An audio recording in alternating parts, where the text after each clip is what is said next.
Allez, focus sur le numéro 16 d'Histoire de Savoie avec nous. Patrick Alain Bertoni, son père créateur, fondateur. Bonjour Patrick. Bonjour Philippe. Nous sommes à Notre-Dame de Bellecombe, à Savoie, sur le télétraîneau à mes côtés. Claude Vernier-Famille, adjointe à la mairie, c'est ça? Oui, c'est ça. Bonjour Philippe. Et vous connaissez le magazine, Claude? Et je connais le magazine, tout à fait. Elle va en parler. Le petit dernier vient de sortir, Patrick Alain Bertoni, journaliste, rédacteur en chef.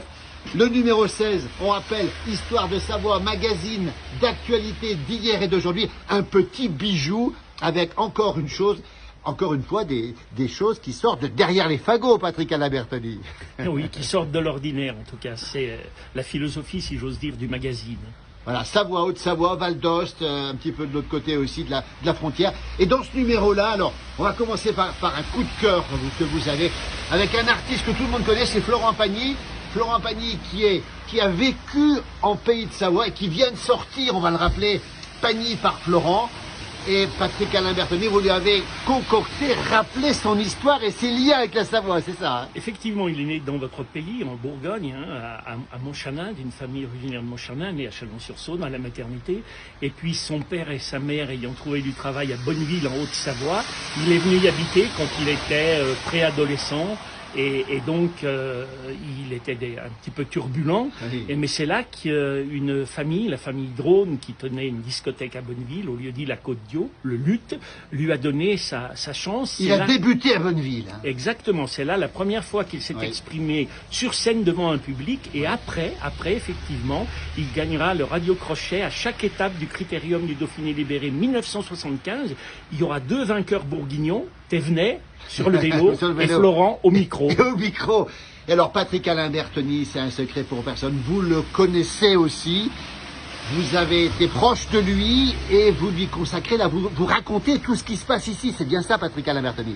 Alors, je raconte pas la relation que j'ai avec Florent, ça n'a absolument aucun intérêt.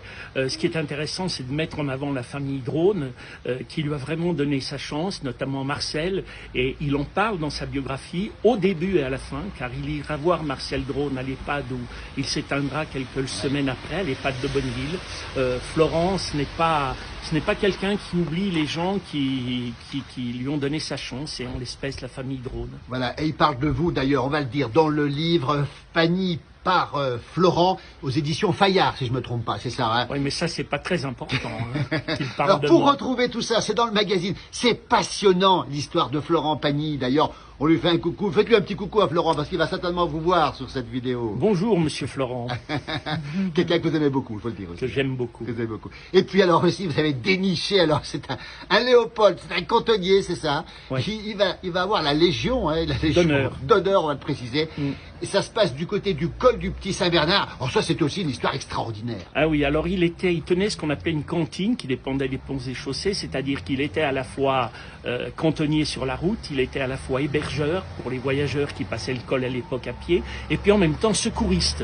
Et donc c'est ce rôle de secouriste, car il secourra beaucoup de voyageurs, aussi bien français qu'italiens, qui lui vaudra la Légion d'honneur, demandée défense de sourire par le député de la Savoie qui s'appelait Empereur et dont les parents avaient surnommé César Empereur. Demandé en 1905 à la tribune de l'Assemblée nationale, lors d'un débat un peu houleux, qu'on reproduit d'ailleurs, et accordé 5 ans plus tard, en 1905. Voilà. Alors ça, c'est une histoire extraordinaire. Claude Vernier-Favré, ça vous plaît, ça vous l'écoutez? Ça me plaît. Et vous aimez Florent Pagny aussi? Je suis toute oui, et oui, forcément, j'adore Florent Pagny. Oui. Je savais qu'il était de Bonneville. Pour moi, il était né à Bonneville. Mais ouais, c'est passionnant. J'ai hâte de lire l'article consacré et puis alors, à Florent c'est pas fini, parce qu'il y a aussi un Robert aussi. On va tourner la page, on va le montrer, le Robert ici. Alors lui, c'est extraordinaire. C'est un personnage. Alors vous avez gentiment titré le père de la place du village se prénommait Robert. On a retrouvé notre papa. Mais alors, quel personnage quand même. Oui, alors Robert Corbier, un des cofondateurs du quotidien régional Le Dauphiné libéré, est venu faire un remplacement au tout début du Dauphiné libéré à la Libération Annecy, dont il n'est jamais parti. Et plutôt que les grands espaces de ses confrères Paul Dreyfus, Maurice Tingot, Paul-Louis Darnard, qui était grand reporter, et à l'époque, les grands reporters des quotidiens régionaux sortaient beaucoup, eh bien lui, ses horizons, ce ne seront pas les horizons du bout du monde, mais les horizons des pays de Savoie, et il avait une manière inégalable de rencontrer les gens et ensuite de dresser leur portrait. Effectivement, quelque part, c'est le papa de la place du village, d'abord parce qu'il allait partout, il était connu comme vous aujourd'hui, et il avait la même empathie. Simplement, il était un petit peu plus réservé, mais c'était sa personnalité. Il s'appelle Robert Corbier. On va le rappeler. Et donc, puis, alors, justement, ce livre. Voilà, aussi, il y a 40 ans, ses proches, sa famille et puis ses confrères avaient recueilli quelques portraits publiés dans le Dauphiné libéré, et ils avaient fait ce livre, donc Horizon et Visage de Savoie, avec des photos de Lucien Colonel, qui était son complice, reporter photographe, rescapé des camps de la mort, et puis des peintures, quelques peintures du beau-père de Robert Corbier, le peintre Guelpa, et une préface aussi d'un journaliste né à Paris mais originaire des Pays de Savoie, Paul Vincent, qui avait une plume absolument extraordinaire et qui avait aussi pour particularité d'être le cofondateur de l'Académie Rabelais. Eh bien, écoutez, on sait tout là-dedans. Claude Vernier-Favre, on rappelle qu'on est sur ce télétraîneau à Notre-Dame-de-Bellecombe. Vous êtes adjointe ici.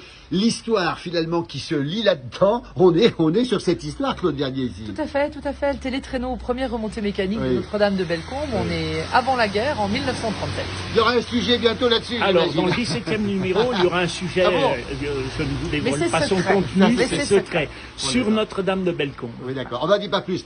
Vous qui avez fait une exposition cet été fort réussie sur Notre-Dame-de-Bellecombe, vous qui recherchez l'histoire, vous êtes alors tombé sous le charme du magazine et de son créateur, on peut le dire, Claude Vernier-Favre.